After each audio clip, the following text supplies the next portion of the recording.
показать, да? Ну, трансляция вроде бы Теперь, включена. Можно попробовать? хорошо, значит, это мы поняли, что значит здесь есть, значит, получается бирациональный изоморфизм с вот этим, значит, ну, строго говоря, мы не поняли. Миша, не получается отключить? Но мы поняли, что... Не, я ищу, как я... Там надо какое-то знать какие-то загадочные цифры.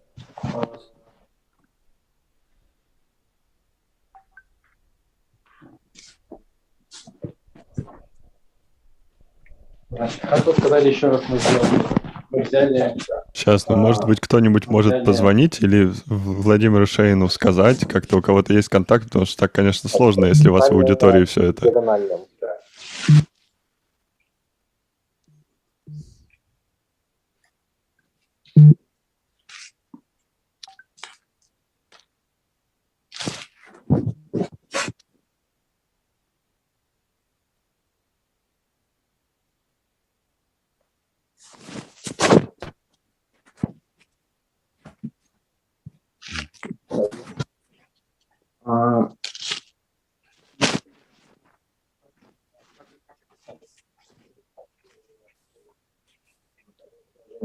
Ну, для этого вам надо описать свой исход, как следует.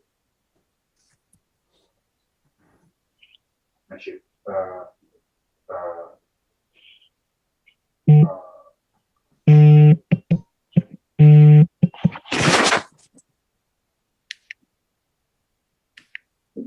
да?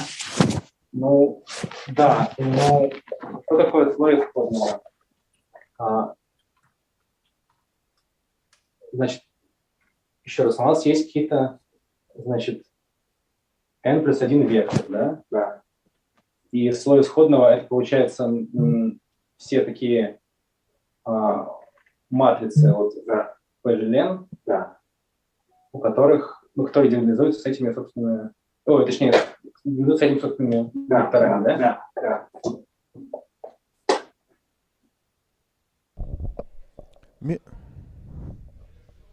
Миш, можно перезагрузить?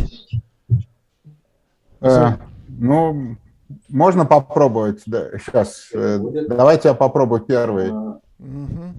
Давай.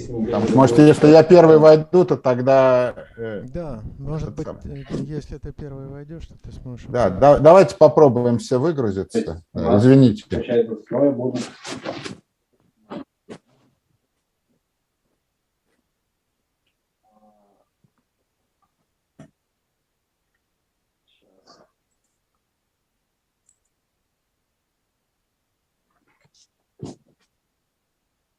Сейчас.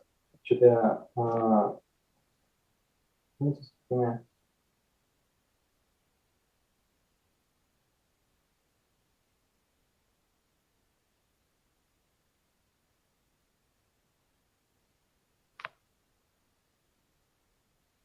не знаю, будет какое-то подпространство.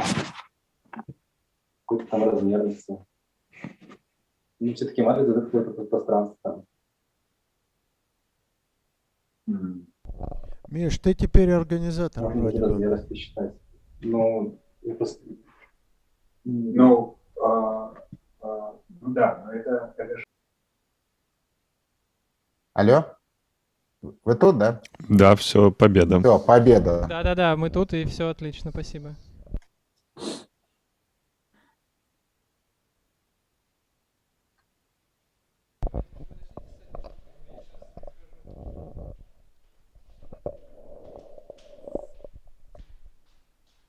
Previous talk was about the chromatic algebra, and now I will tell you about its trivalent presentation.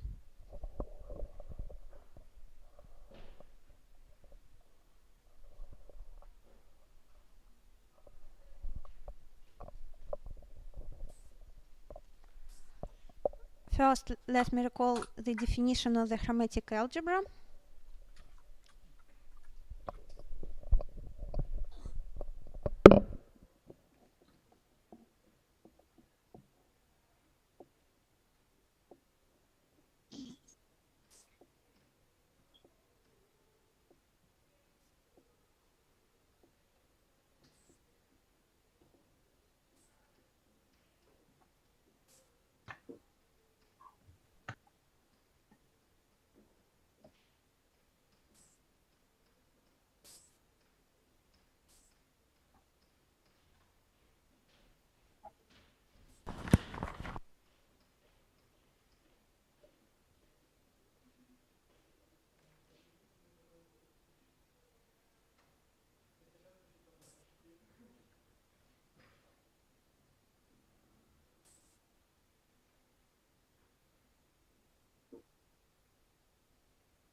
Раз, два, три. Слышно ли меня?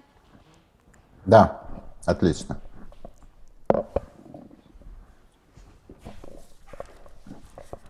Let me recall that Gn is the set of isotopy classes of plane graphs.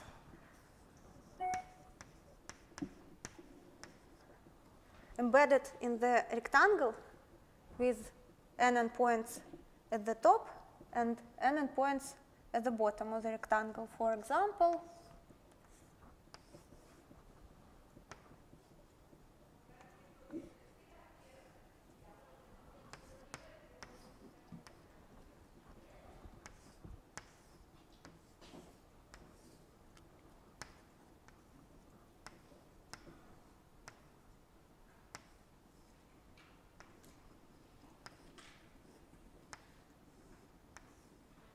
these graphs from G1 and G2.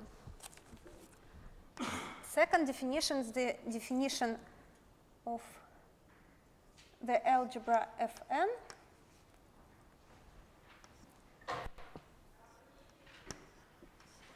It is the free algebra or the C of Q.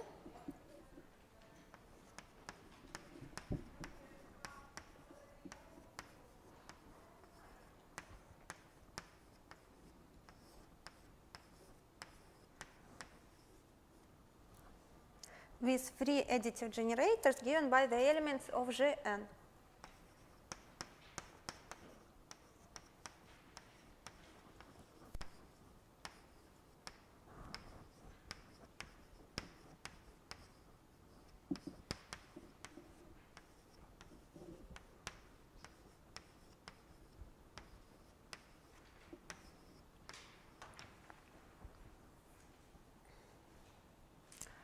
And the multiplication is given by vertical stacking.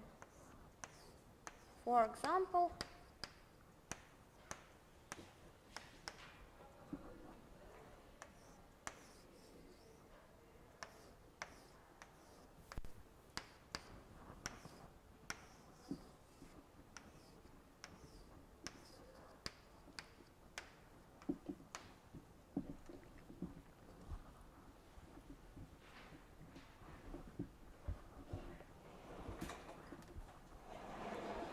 that definition is the definition of the Chromatic algebra.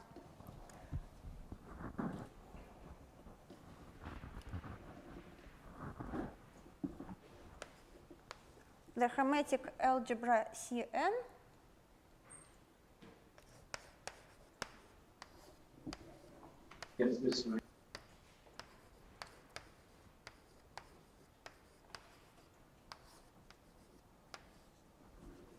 is an algebra of the C of Q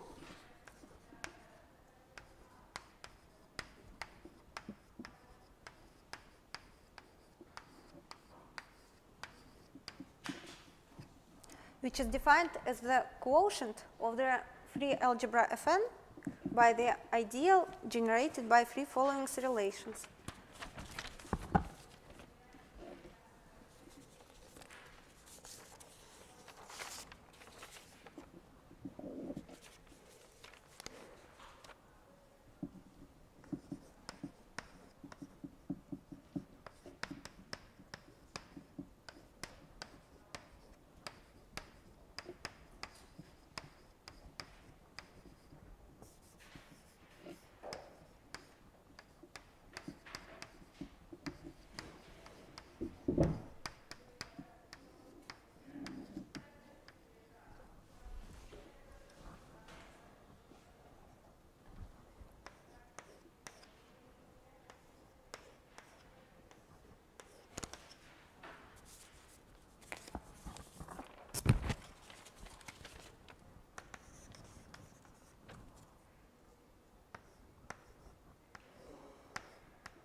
every relation holds only for H with no endpoints at the boundary of the rectangle. Such edges are called inner edges.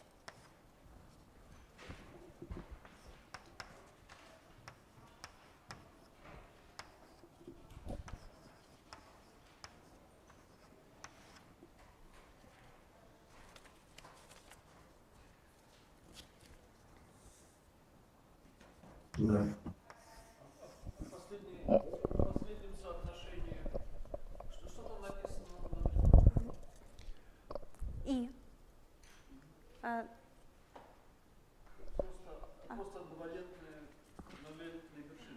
Yes, if we have a vertex of degree 1 in the interior of the rectangle, then this graph equals 0.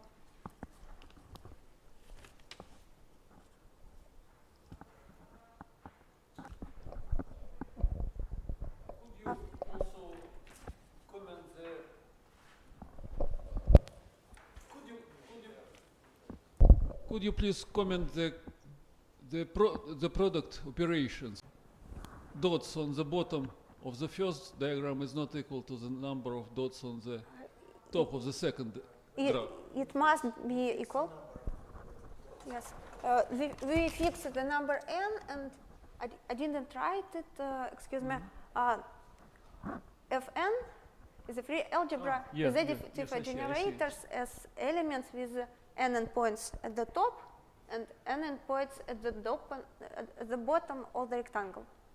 Okay, thank you.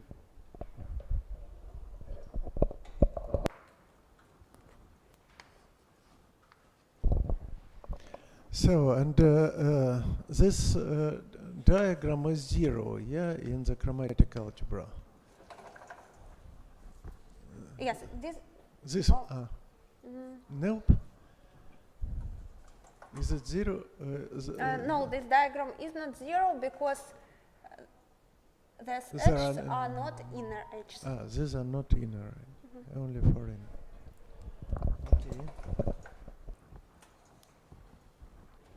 For example, this edge is inner and this edge is not inner.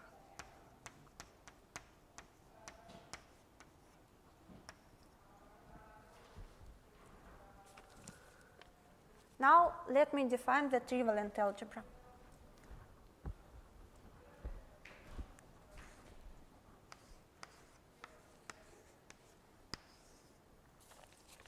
Let Ftn be a free algebra of the C of Q.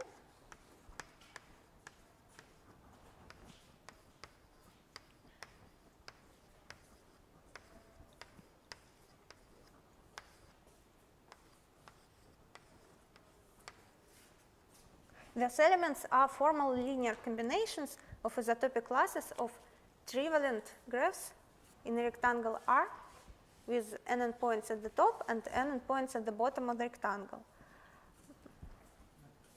Can you please try this chalk? It seems that it is better. Oh, thank you.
For example,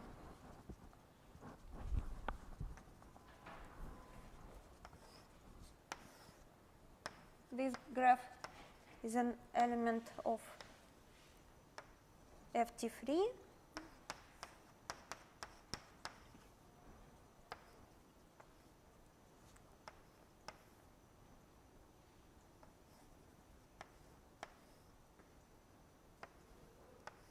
Because it's trivalent, and here trivalence means that every vertex or in the interior of the rectangle have degree 3. For example, this vertex, this, and this. And vertices at the boundary of the rectangle may have any degree, an arbitrary degree.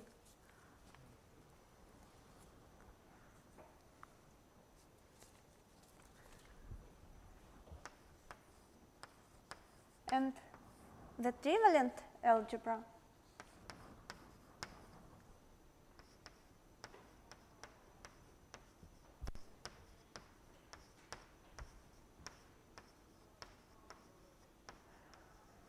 Tn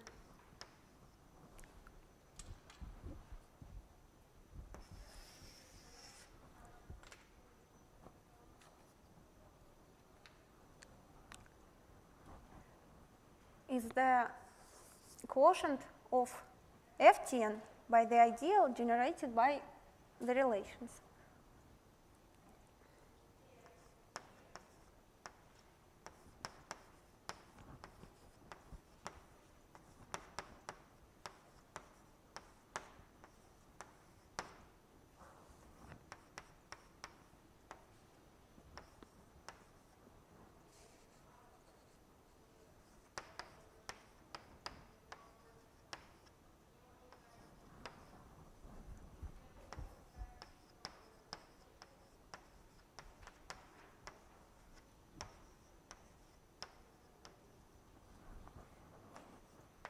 We have two relations.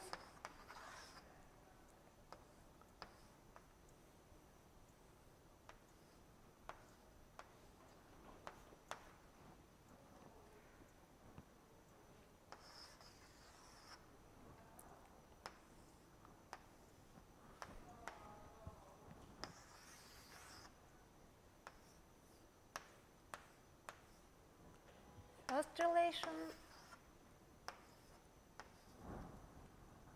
and second relation.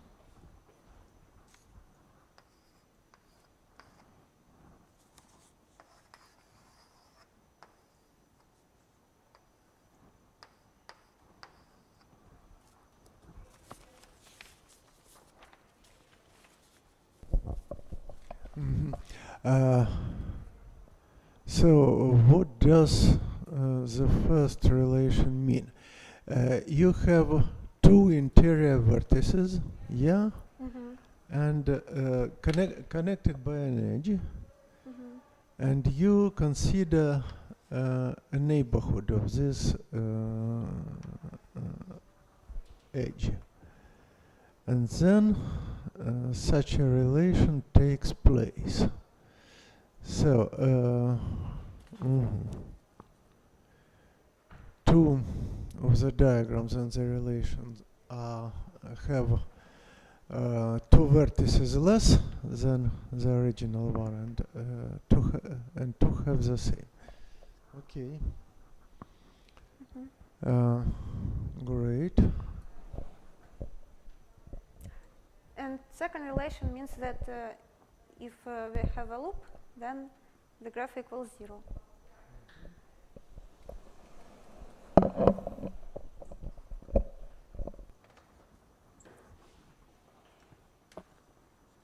Now, And may I have a question?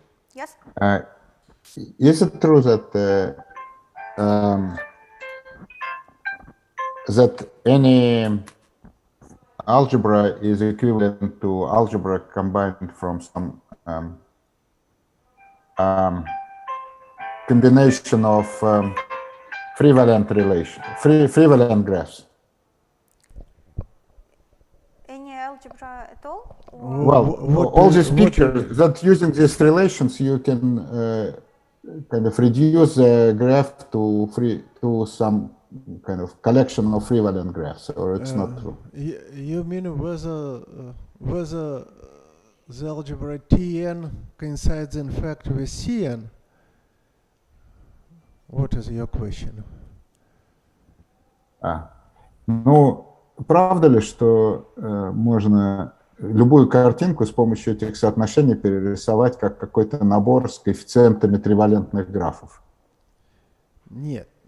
Значит, правда, да? Это ты про это и спрашиваешь. Верно ли, что в алгебре Cn, в хроматической алгебре, любой граф является линейной комбинацией трех валентных? Да, да. А там в тех соотношениях буква Q присутствует, а здесь буквы Q нет. Yes, it's true. But it is an algebra over C of Q?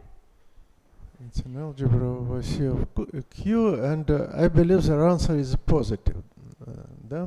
Yes, Okay. it is, Thank you. That's the main theorem. it Okay. is what I plan to tell you in my talk. Okay. Thank you very much.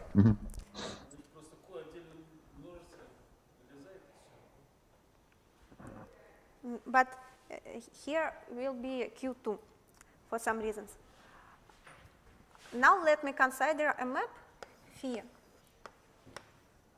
from Trivalent Algebra Tn to the Hermetic Algebra Cn, induced by the inclusion of trivalent graphs in the set of all graphs.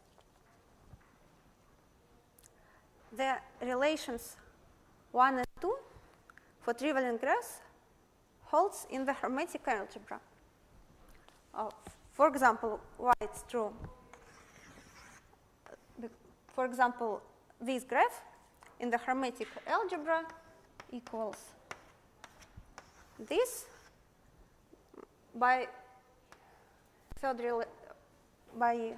second relation, and this equals 0 by third relation. And for the second relation, in the trivalent algebra, we can write that in the Hermetic algebra, this equals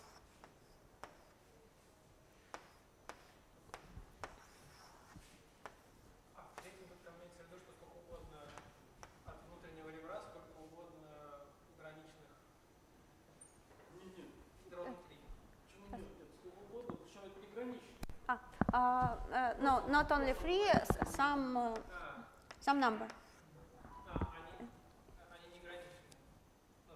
Yes. Important that the loop is in the interior, and this may be on the boundary or not. Just take a neighborhood of a loop in a graph. It means that this edge, this, and this should be inner edges. And using the first relation, we can write that this sum equals to this sum, and this equals to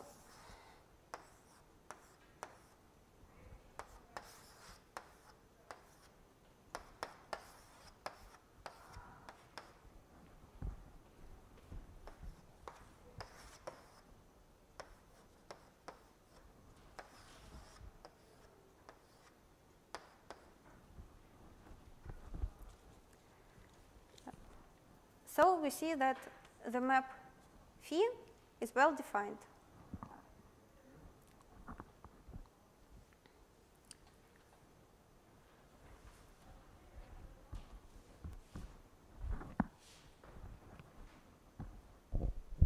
Вопрос? Нет? Окей.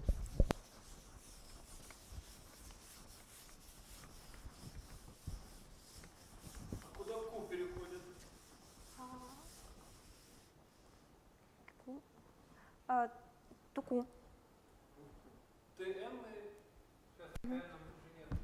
Тоже over C.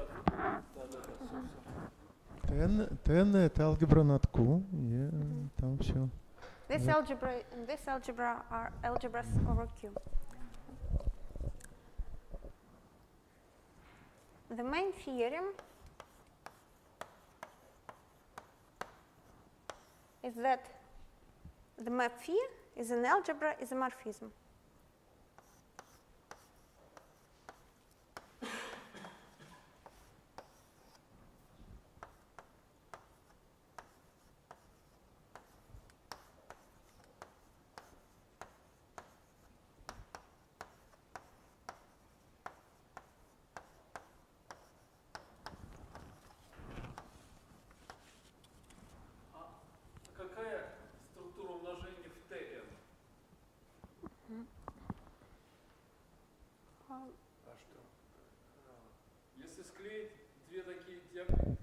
Yeah, it's a problem.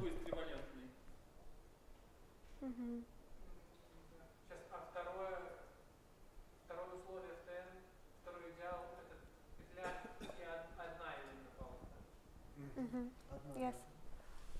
Yeah, nice question. What is the multiplication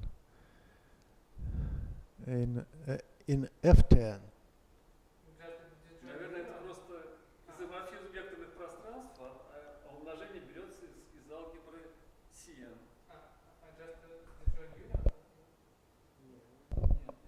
Нужно тоже так же склеивать. Просто при помощи этих соотношений все вершины валентности больше там 3 можно так растягивать. И говорится, что это не зависит от чего. Да. Это относится, в частности, к умножению. Когда мы приклеиваем, там получается вершины валентности больше 3, их нужно потом при помощи соотношения валентности растянуть. Да, вот по первому как раз. Mish, we are discussing what is multiplication in TN. Yeah, and what it is, it's impossible to hear and impossible to see.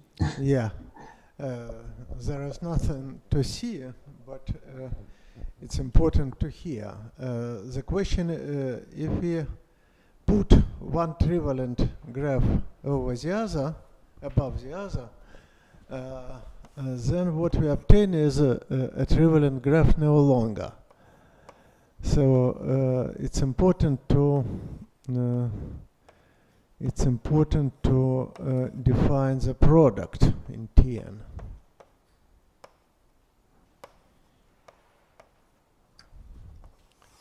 So how to define the product in Tn? For example, if we take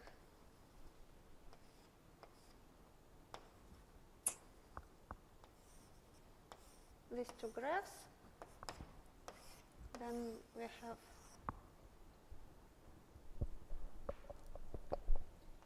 a vertex of degree 4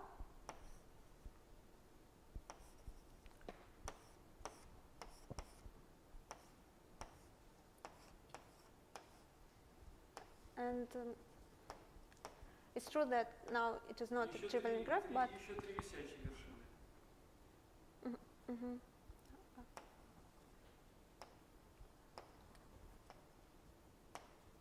thank you.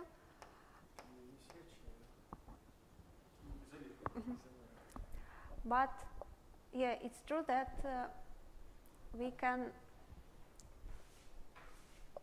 change this graph using the first relation. I didn't explain it now, but I don't see how we can use the first relation to redraw this graph. The first relation cannot be used.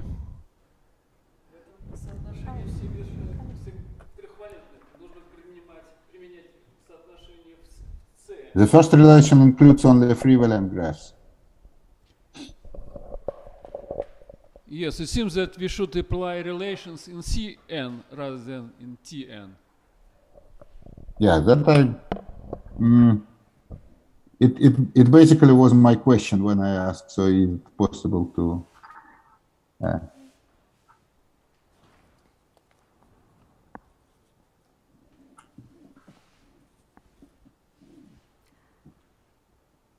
Yes. Oh, you mean first relation in Cn, right? So to... Yeah, it is true that using the relations from the algebra Cn, we can show the graph with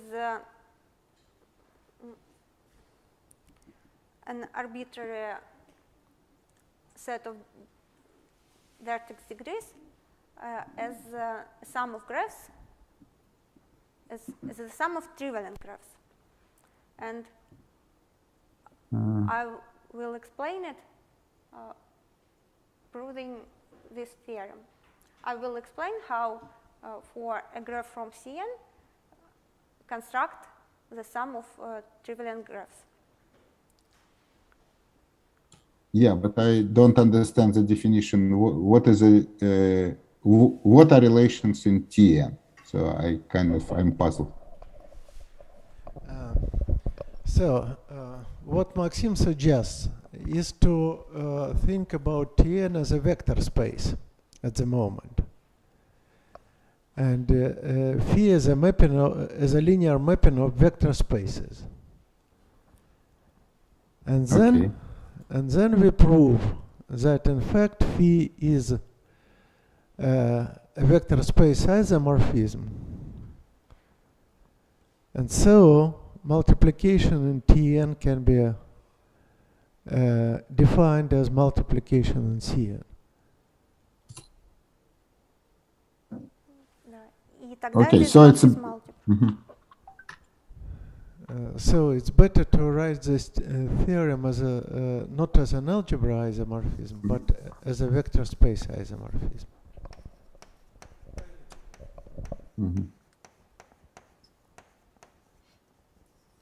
But then the proof of the theorem basically boils down to my question. Is it possible using relation in Cn write any graph as some combination of trivalent graphs? Exactly. Okay. Exactly. Yeah, I understood now. Thank you.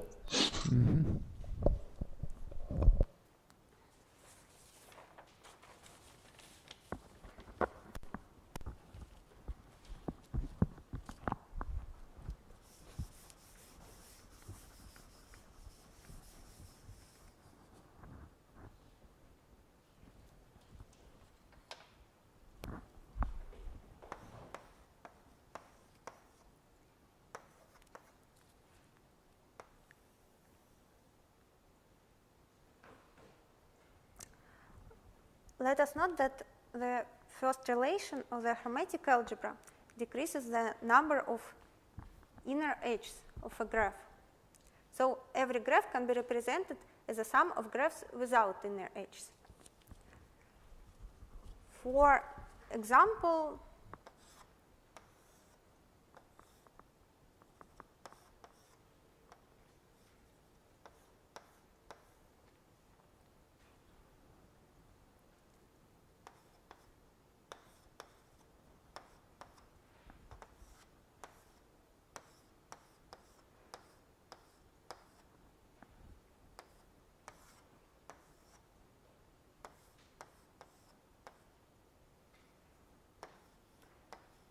these two graphs has no inner edges.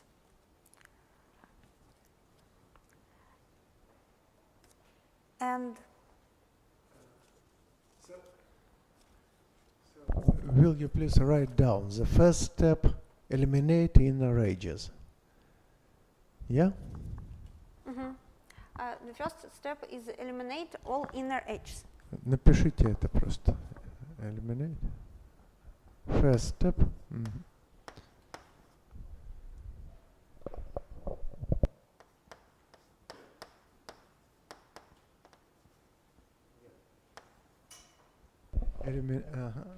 Там L одно, а потом И.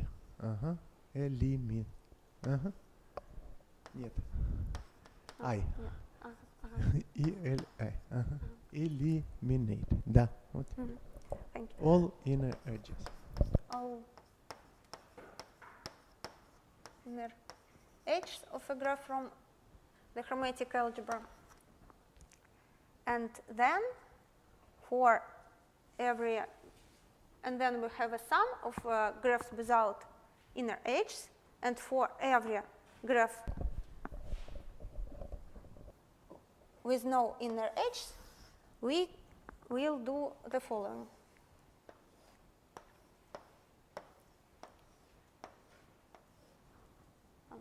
Second step. For a graph without inner edges, what we do?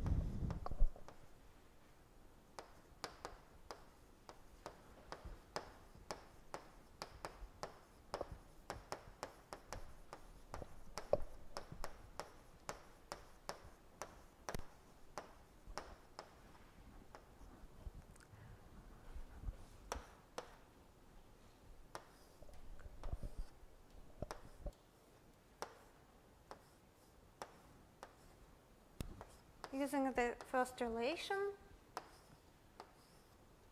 we will write a sequence of such equations.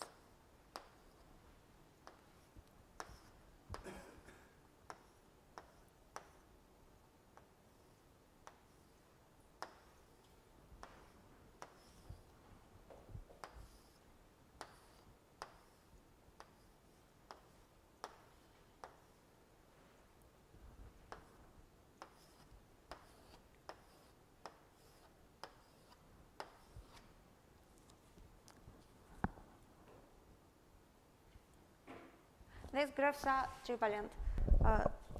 So what we do, if a graph has no inner edges, then this graph has a form of the union of trees, and every tree looks like a vertex connected with some number of elements at the top and some number of elements at the bottom of the rectangle. Or maybe there is just an edge connected the top and the bottom of the rectangle. And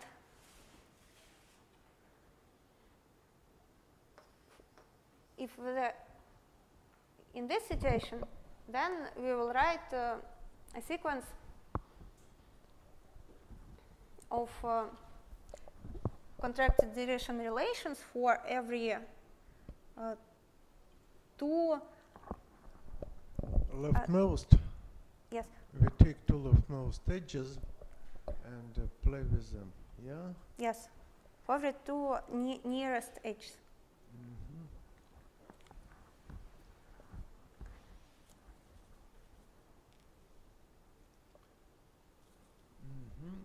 And what we do, we take two leftmost edges and we apply contraction deletion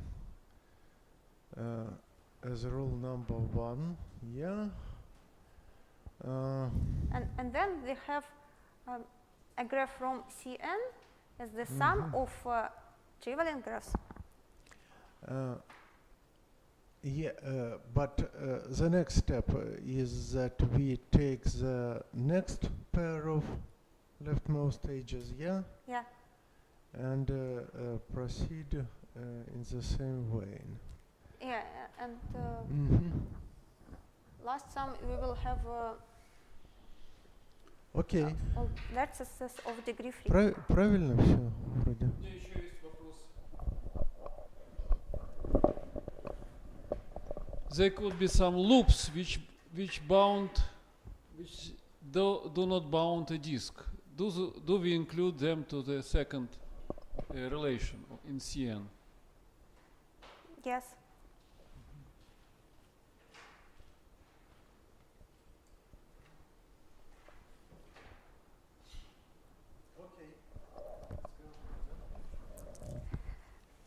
So what they have by these two steps? We have the following.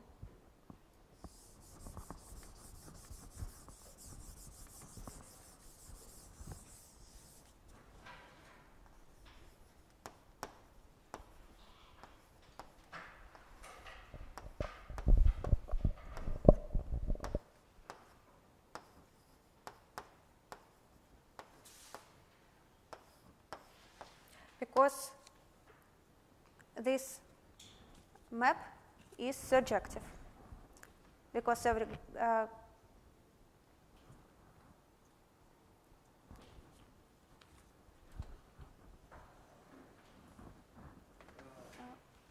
now that's difficult for me because I would say that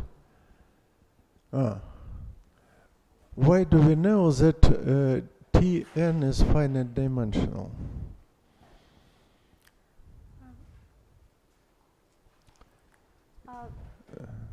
This Tn inequality maybe- wouldn't make Tn sense maybe provided unfinite. we don't know that it is Yes. finite dimensional. Now we still don't know anything about the dimension of Tn, but we know this estimation. Okay, and both could be infinite dimension Yes, at the moment. Okay. at the moment this is true. Now we start to prove the converse inequality. And then we will have that these dimensions are equal.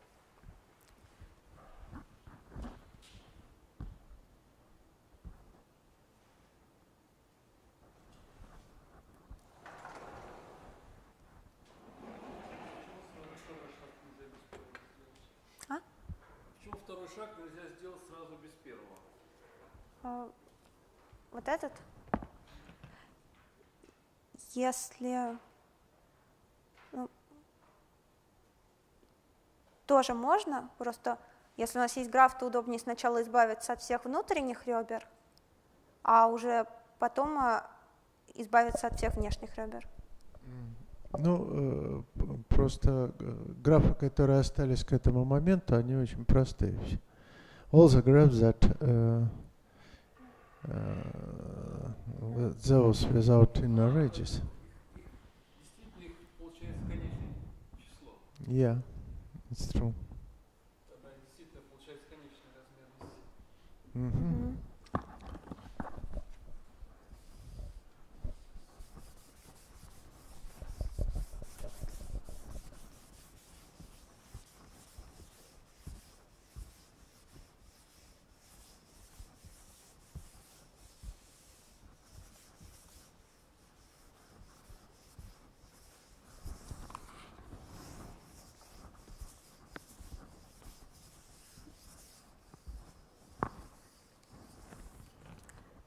Now we will try to prove. I have also a question.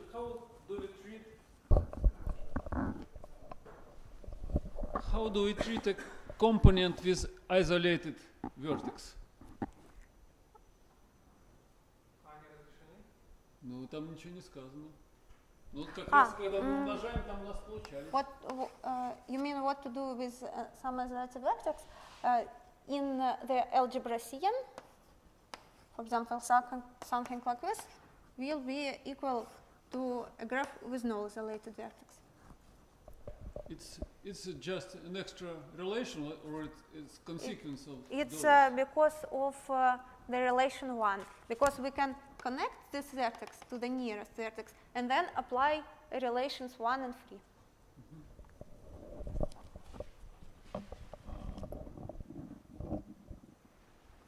Я могу более подробно написать или так тоже достаточно?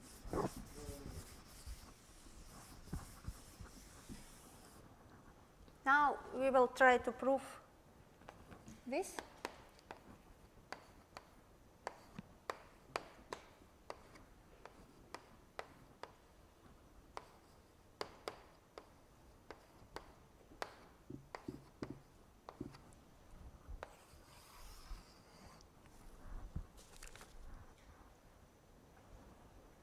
Just the definition of the set of graphs. Let Bn be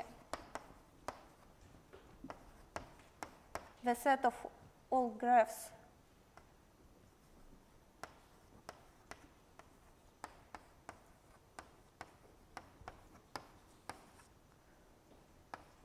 in Gn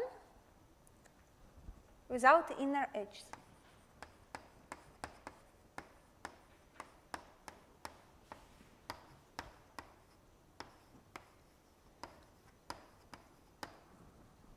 for example.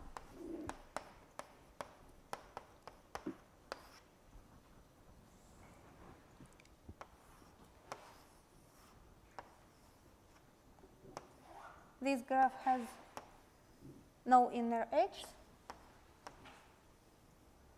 so it's an element of V6.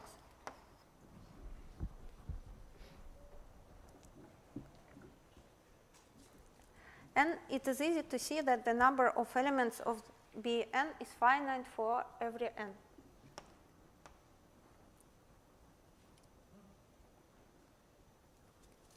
It's just something like the partition of points on the boundary of the rectangle.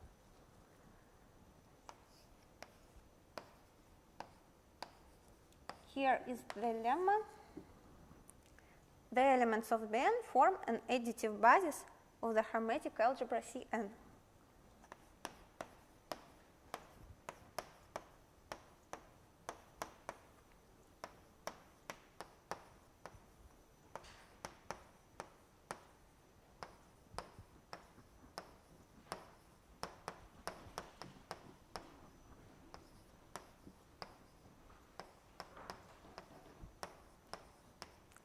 And this means that the dimension of Cn is the number of elements of Bn that is finite. How to prove it?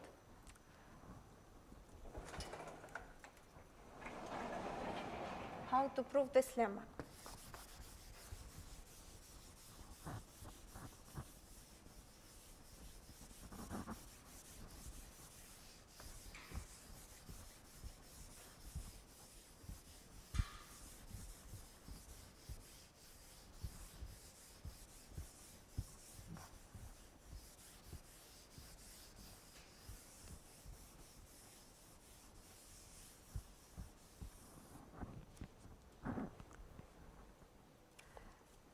Consider the vector space Vn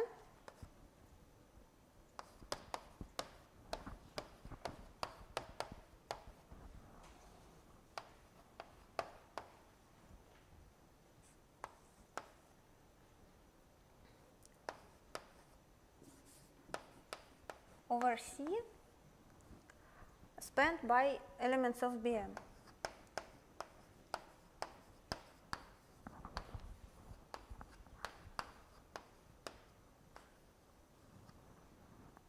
And consider two linear maps, phi and psi.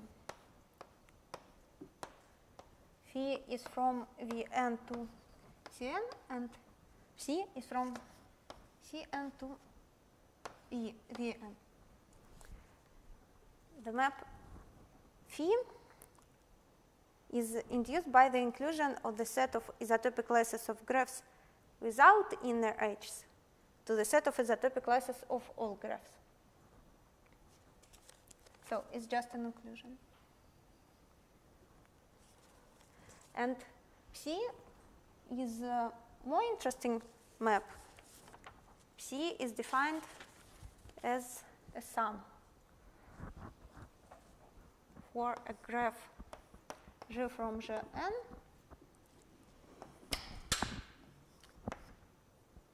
Psi of G equals the sum over all subsets of inner edges of G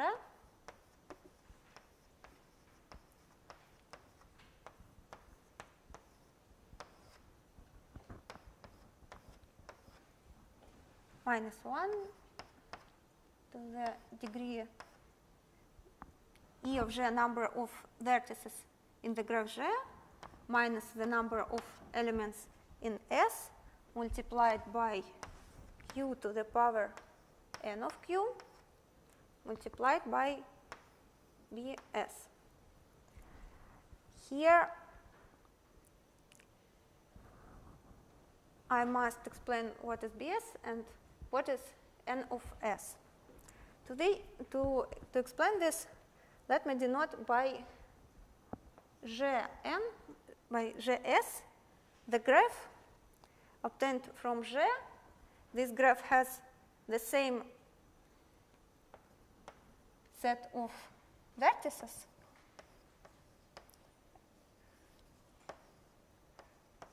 as the graph G.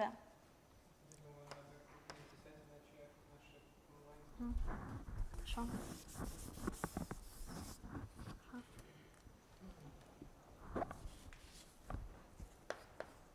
The graph GS, the set of vertices is the set of vertices of the graph G, and the set of H's of GS is the union of S with all outer edges of G.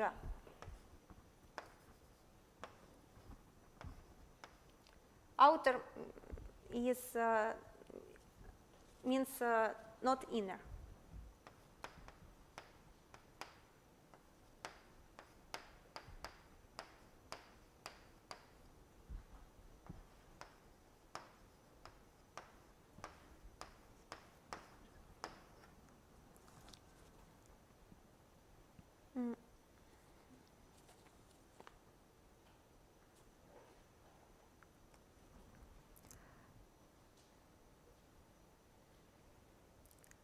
And so BS from the sum is the unique element of the set Bn, which gives rise to the same partition of double n boundary points as the graph GS. For example,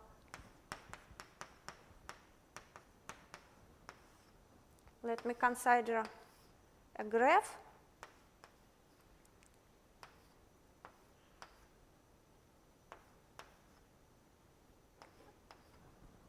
G and a subset S of its inner edge, for example, this.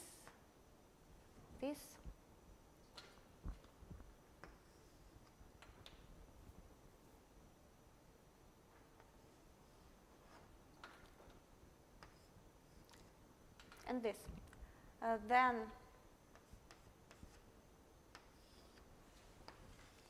we have a graph GS with all edges from S and all outer edges.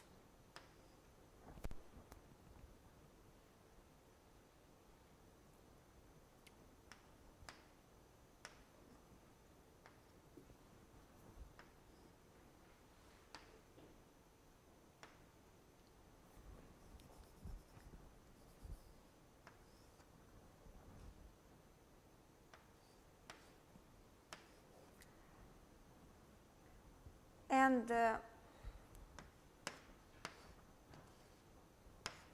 BS is the same partition of boundary vertices. It looks like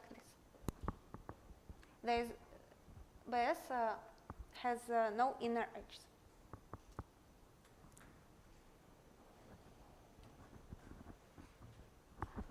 And NS is the number of independent cycles in the graph GS.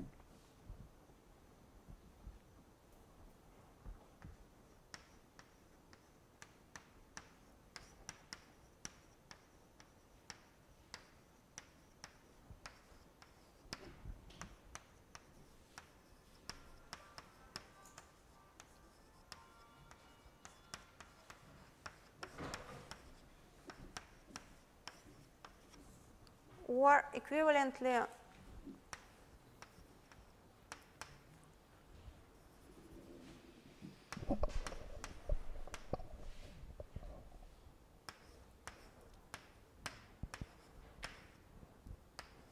first homology and S is the first homology group, the rank of first homology group of GS over Z. But you should look at it as the number of independent cycles. Nadezhda, in this sum, the last factor is the same for all summands. Is it correct? Yeah.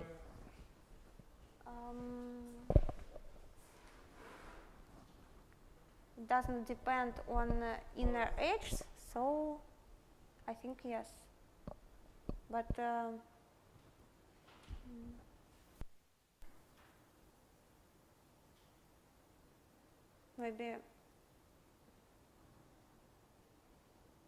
maybe it still can be possible to change something. But it doesn't depend on S. Yes. It doesn't depend on S. It should depend on S by, I think it, but how to choose an example? Maybe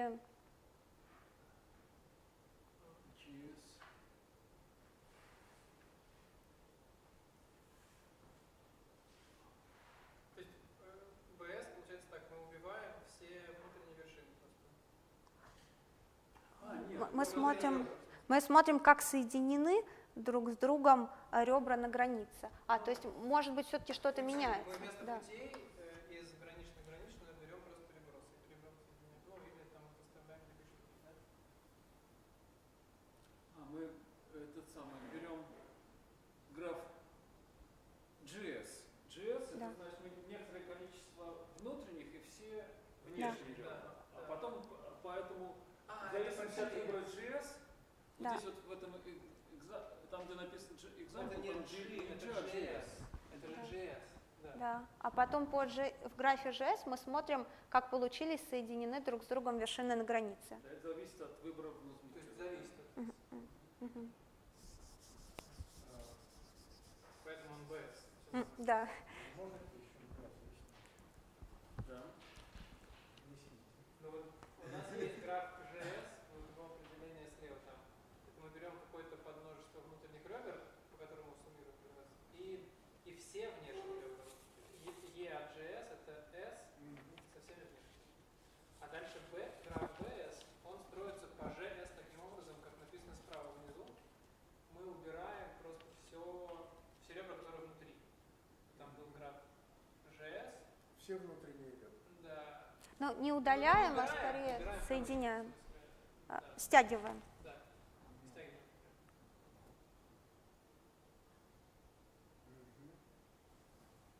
То есть BS это элемент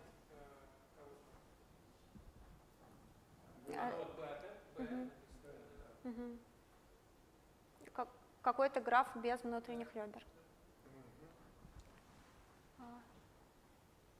So, we need to check that this map is well defined.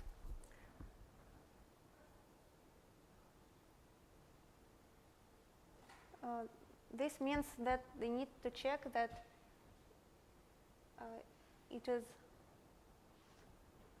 it holds for our first, second, and third relations of the Hermetic algebra.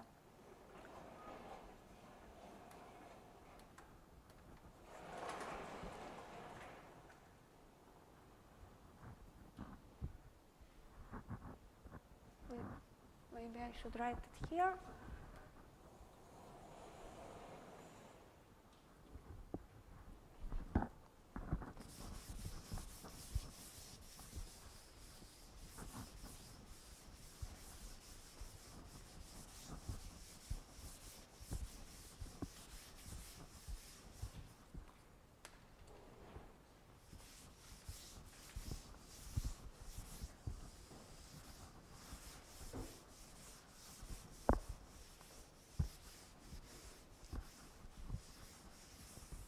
For example, let us look at the first relation from the Hermetic algebra.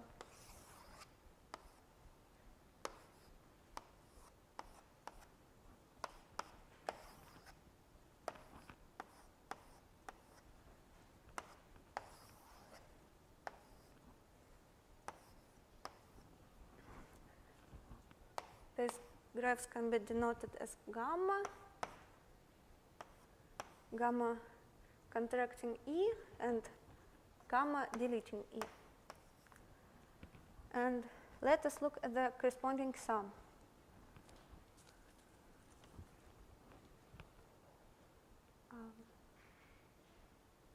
Phi of gamma is Oh, yeah, thank you. Phi of gamma is the sum over all subsets of inner H, but we call this HE, and we separate the sum over two sums. The first is over all S with E in S, and second sum over all S with E no in S. And the fact is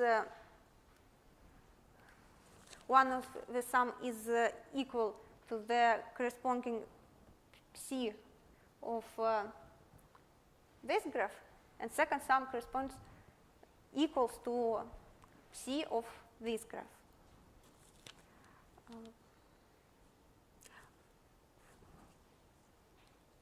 For example,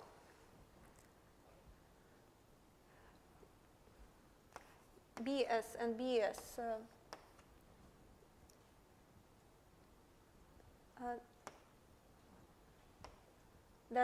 doesn't change, and UNS, the number of cycles for every set S with E and S, we can correspond this set to this subset of inner H to the same subset of inner H of this graph without E. And from this sum, for every subset of inner H of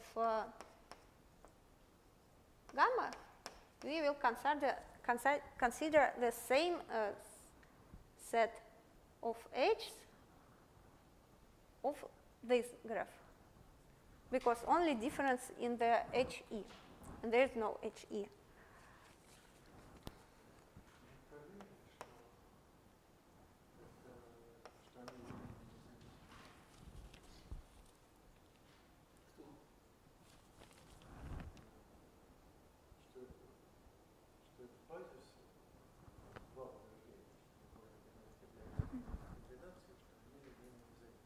Нет, проверили. Но кажется, что... Okay, I'm asking whether the elements of Bn are linearly independent.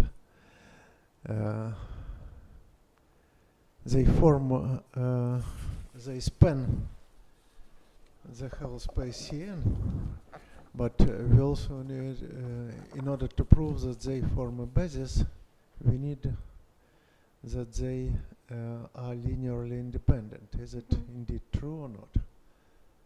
Is it true? It's true, yeah? We need to check it, but... Is it obvious? Миш, не знаешь? I think it should be obvious. Очевидно, что они линейно независимы. Вот написано лемма, форма infinity basis. То есть они не только порождаются, но они еще и независимы.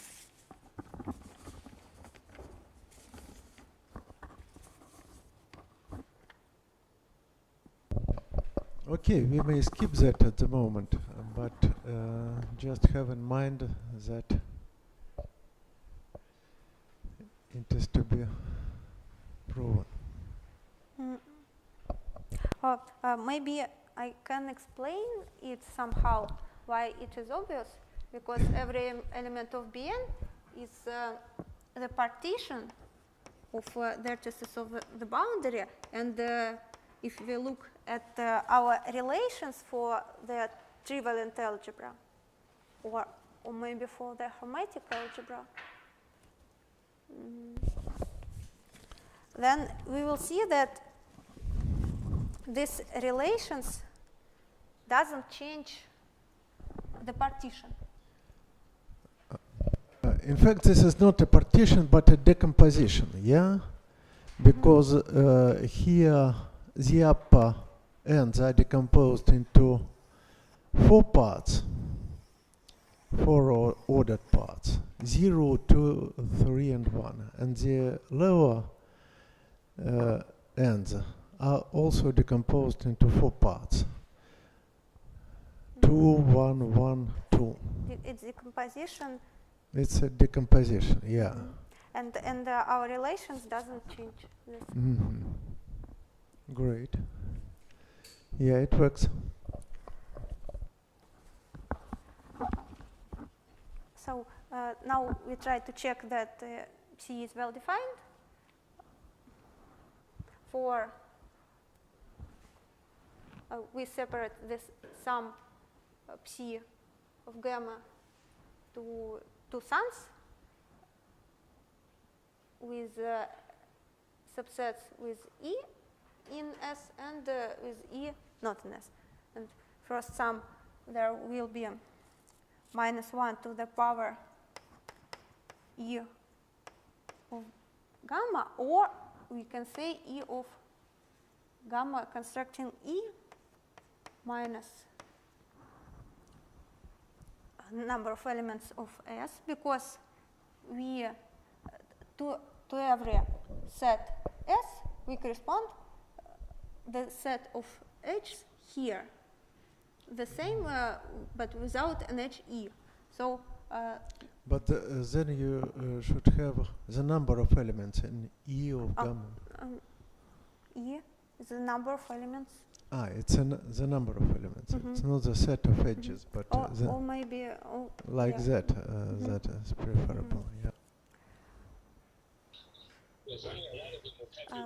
So we change 2 elements, the number of elements in S here, because here we don't have an HE, and the number of elements in the graph, because this graph has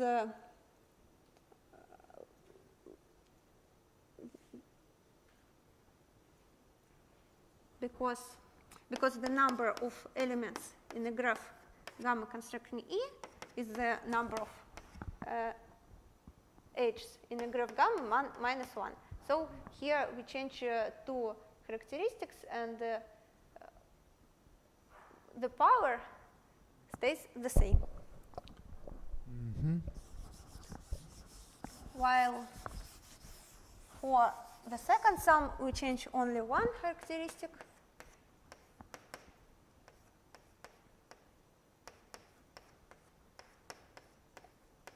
This characteristic, the number of H's. This characteristic stays the same because we consider subsets of H without E here and here. But we have -1 here, so we change the sign twice. So we proved that first relation holds for Psi in the Hermetic algebra. The same way we can check second and third relation. But should I write it, or maybe I can skip it? Maybe not. You may skip. You may skip.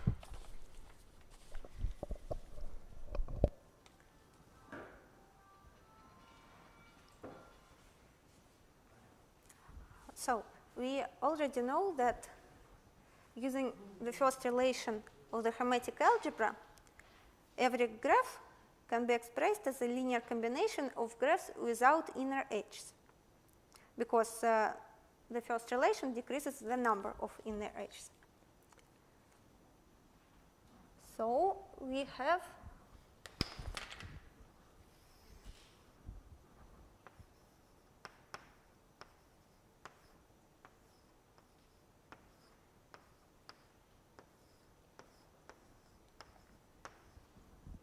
because the number of elements of the N is the number of elements without inner edges.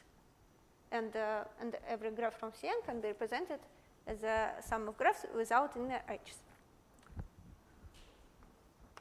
And secondly, let me consider the composition of two constructed maps, phi and psi, and let me note that it's an isomorphism.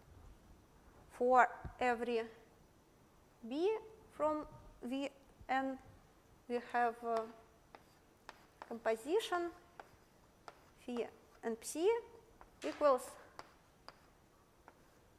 b or minus b, depending on the number of edges in G. Why it's true? Because our first map is inclusion, and our second map stays the same horizontally if the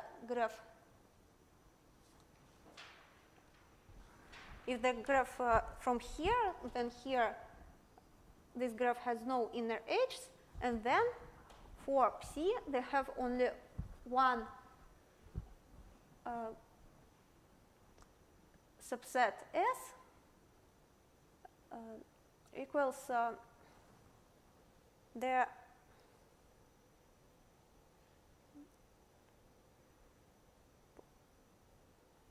пустое множество.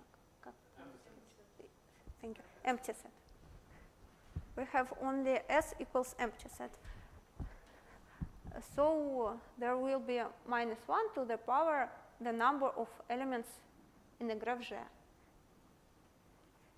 It can be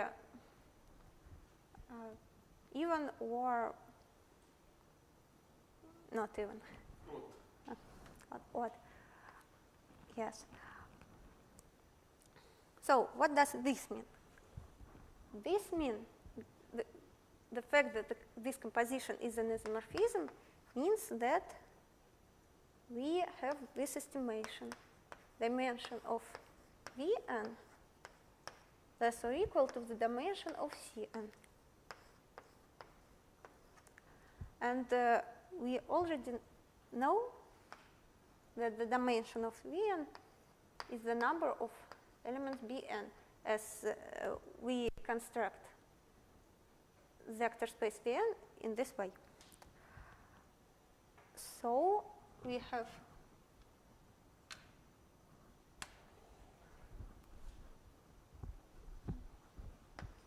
two facts, and we can conclude that these numbers are equal.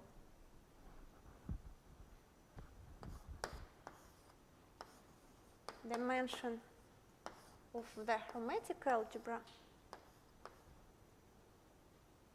equals to the dimension of vector space Vn equals to the number of elements of Bn. Вот, кстати, доказали, что это действительно базис. Да. Yeah, it's a basis. Now, what we need to do to prove our theorem? So this means that this completes the proof of the lemma, and to prove the main theorem, we should connect this estimation to the Trivalent algebra Tn.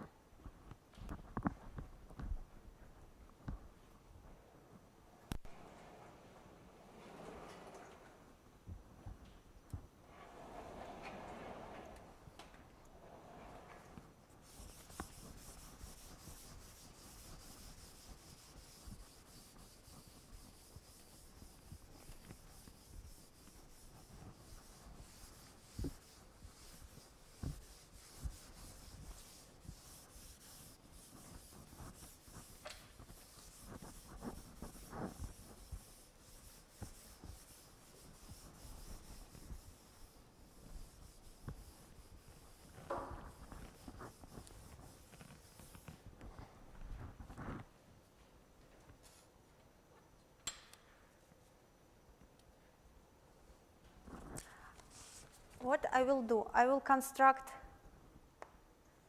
a set T, Bn of some trivalent graphs and show that the dimension of the trivalent algebra less or equal to the number of elements in the set Tbn, and the fact is that the number of elements of this set equals to the number of elements of Bn, and this equals, as we know, by the lemma, to the dimension of the Hermetic algebra. So we will have an opposite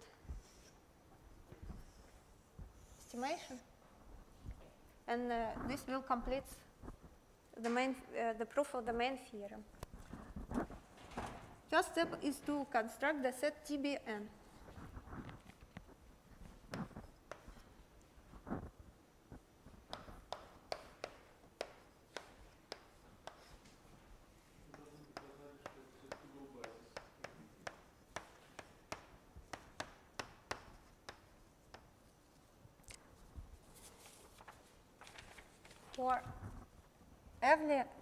For every element gamma from Bn, we choose a trivalent graph T gamma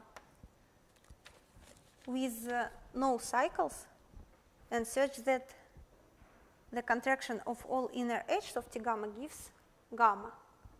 T gamma is a trivalent graph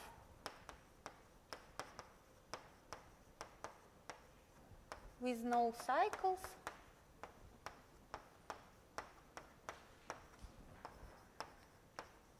and such that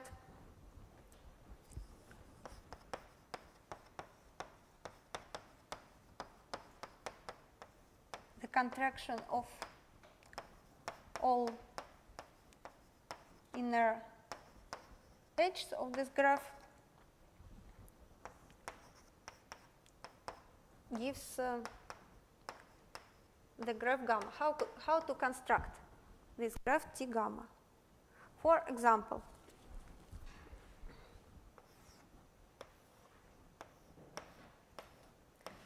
let me have a graph gamma from B2, then we can choose a trivalent graph T gamma with no cycles, something like this. With no cycles and contraction of all edges gives the same decomposition of edges as gamma. But of course, I can choose some other graphs. Maybe I can choose this graph. But for now, it doesn't matter. We choose an arbitrary from all possible graphs with such conditions. For example, if they have something more difficult, something like this graph, gamma, from B and from B3 here, then there's more differences in the choice of T gamma, but for example, we can choose this graph.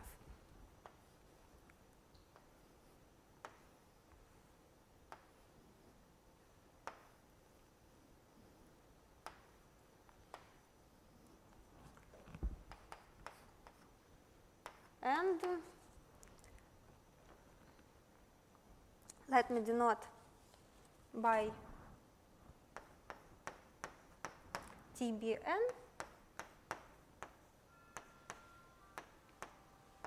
the set of all such graphs T gamma for every gamma from Bn. So we have a bijective correspondence with elements of Bn and elements of Tbn. It is easy to see that for every two different elements of Bn, we will have different graphs T gamma. Because in every step of our choice of the graph T gamma, we have only difference how to work with vertices of some degree, and it can be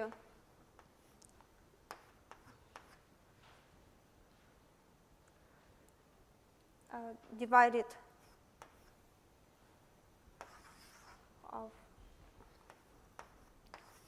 in the number of ways, but this doesn't change how we decompose the vertices on the boundary of the rectangle.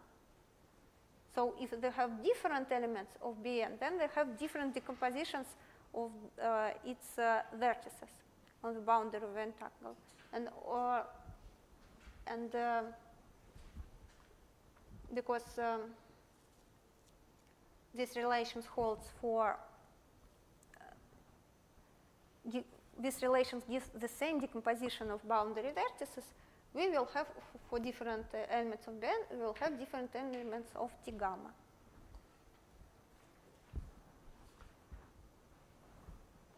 So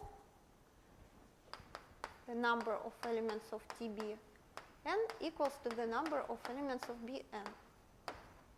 What is next?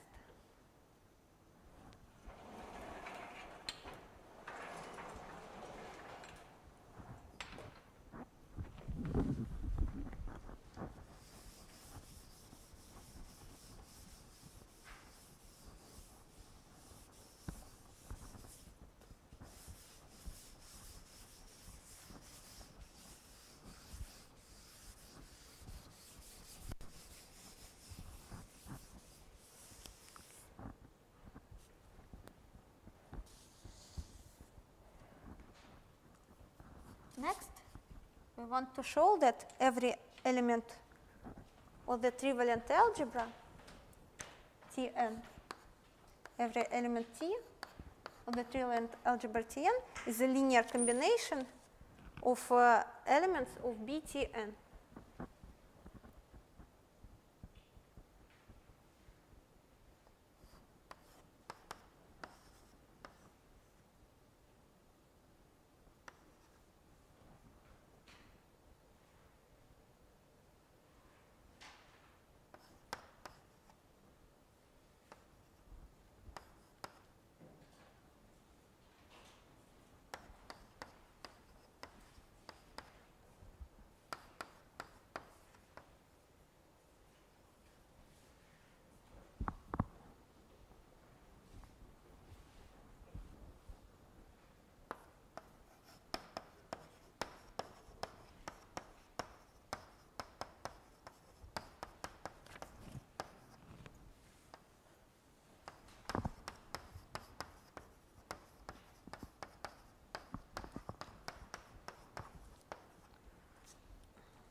Тут уже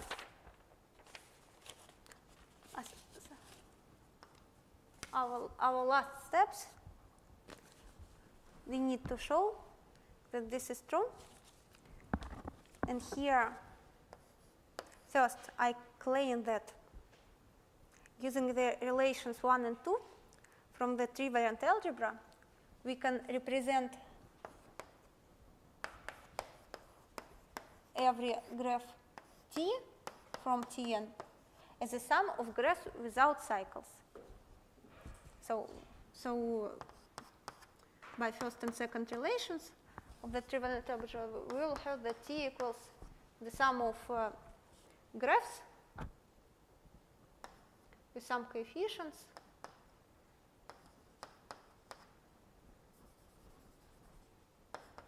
where every graph from the sum has no cycles.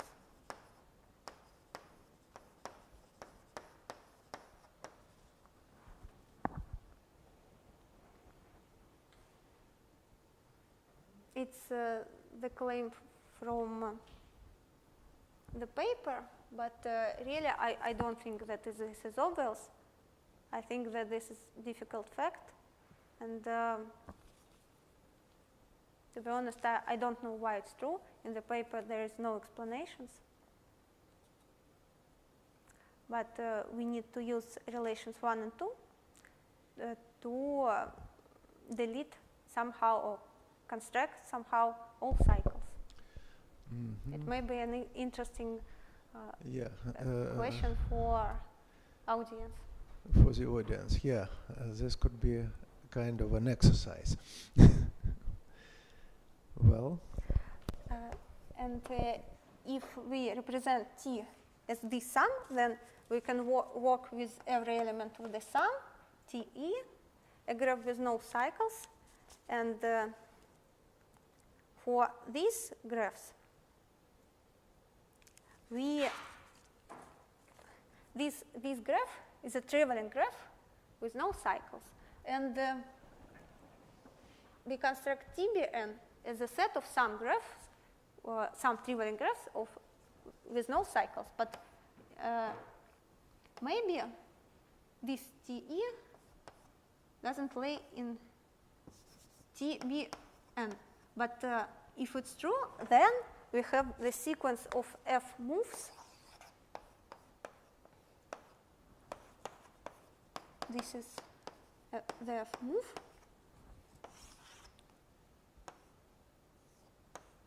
And by this sequence, we can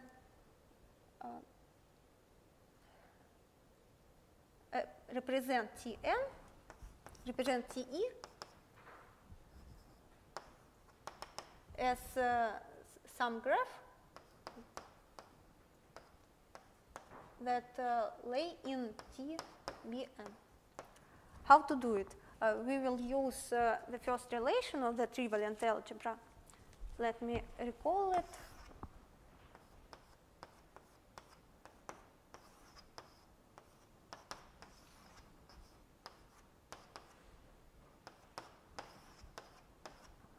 Here we have our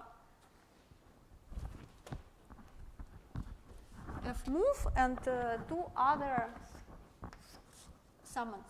But in every of this graph, the number of trivalent vertices is smaller than the number of trivalent vertices in the previous graph. So we can, if we know the sequence of F moves, then we can apply. An F move is called mutation. Maybe mutation. I don't know why it is F, but it's a kind of a mutation. And applying F move in each step, we will have different graph. For example, from this graph, we will have this graph and two other summons, this and this, but they have less number of trivalent vertices. So by induction on the number of trivalent vertices, we will will represent TE as the sum of, we will represent TE as some element from TB plus something with less number of trivalent vertices, or number of vertices in the interior of the rectangle.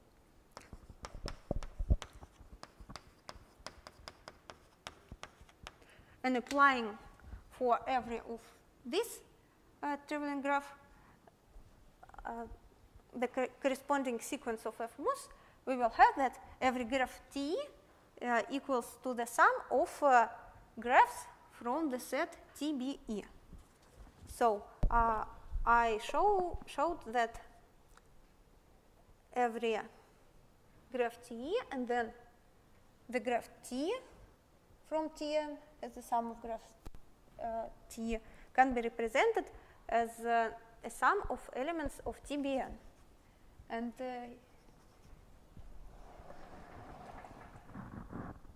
this is according to our plan.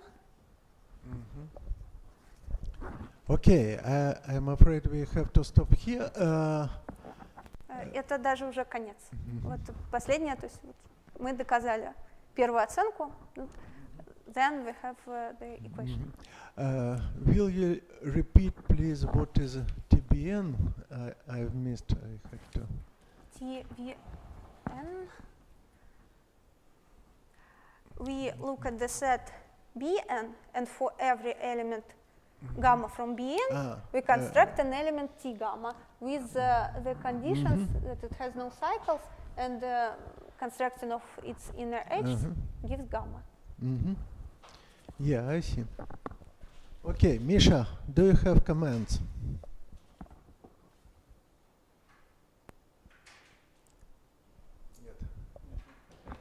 Misha, are you with us?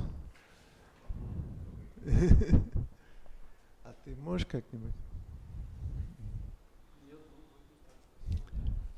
Окей. Но только про циклы вот непонятно, на самом деле. Очень Про интересно, циклы. Кстати говоря, если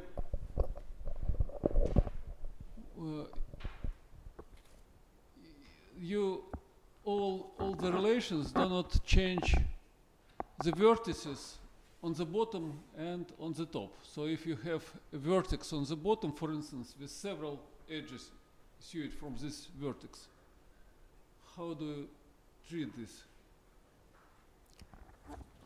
Если из какой точки внизу выходит несколько вершин, это в определении...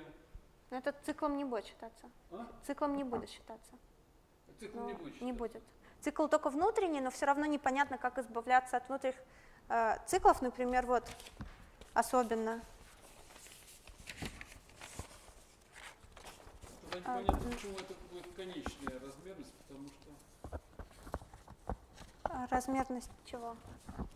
Вот возьмем вот здесь вот какой-нибудь граф и добавим еще много-много ребер, соединяющих вот эту единственную внутреннюю вершину с какой-нибудь нижней. Нет, с одной нижней. У нас количество вершин внизу не меняется, мы с ней соединим. Вот, и можем сколько угодно добавлять. Это все же разные элементы. Почему тогда у нас получается конечное число? I think, по-моему, мы можем удалять двойные ребра, используя первое соотношение. Вот в этих соотношениях не участвуют никакие внешние вершины. Из хроматической алгебры, да, там, то есть, действительно, вот эти ребра не внутренние, но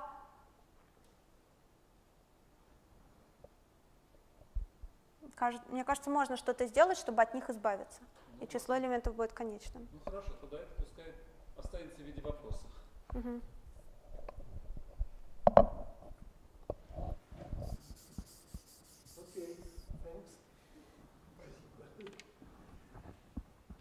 Спасибо.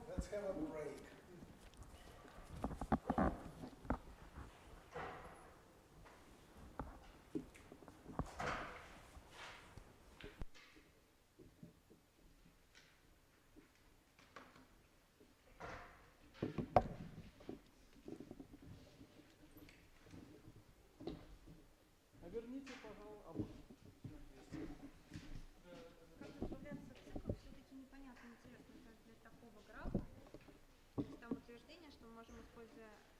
Ну, мы вот применим удаление стягивания какого-нибудь